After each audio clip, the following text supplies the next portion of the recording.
Hi, Joshua, and you're watching 610 Garage. In a previous episode, I showed you how I installed a power steering box from a 2005 F250 into my Jeep. This is because the F250 pushes the pitman arm out the front, where my YJ Jeep needs to push the pitman arm toward the back. So, how do we fix this? The fix came from a Google Plus friend who goes by the name Shake and Bake. His idea was to use an arm to reverse the direction of the pitman arm. I took this idea and ran with it, and turned it into this. This is a SwingLink that sits in between the drag link and the knuckle. The drag link pushes the top of the arm in one direction. This in turn moves the bottom of the SwingLink in the other direction. That is the stupidest thing I have ever heard. Just change the steering box, moron. Unsubscribed because of stupidity. Well, that's hurtful, but understandable, for the uneducated that is. This is my pitman arm. This is where the drag link needs to attach to my knuckle to steer. And my leaf spring is right here.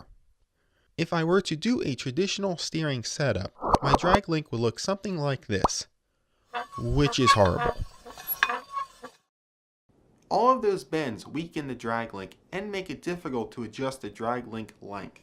The SwingLink design allows the drag link to miss the leaf spring while keeping straight drag links. It also reduces the drag link ankle, which is another plus. While this isn't super complicated, it's not something we can just throw together. So, to the CAD program! I broke the SwingLink into two parts, the rotating mechanism and the base. Let's look at the rotating mechanism first. We have an inner shaft and an outer housing. Inside the housing, we have the O-ring to keep grease in and water out. Then we have two bearings and the end cap.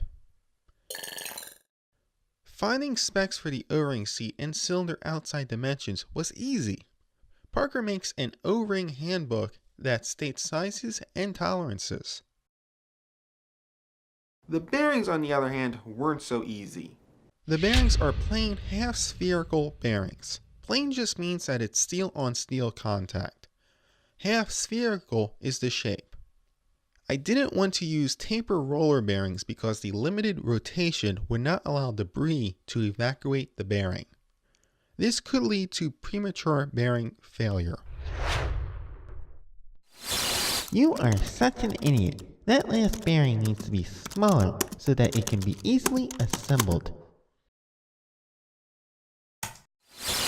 Again, hurtful, but true. Yeah, I didn't think about that when I got the bearings. They're the exact same size for the front and the back. But that's not a big deal. It just makes disassembly slightly more difficult. Anyway, trying to find the correct fit for these bearings was a pain in the neck. I eventually settled on an interference fit of FN5. Is that right? I don't know. It seemed to fit okay. And here is the mount. It is basically a large leaf spring perch. It will be held to the axle via U-bolts, and it will be made out of 3/8-inch thick steel.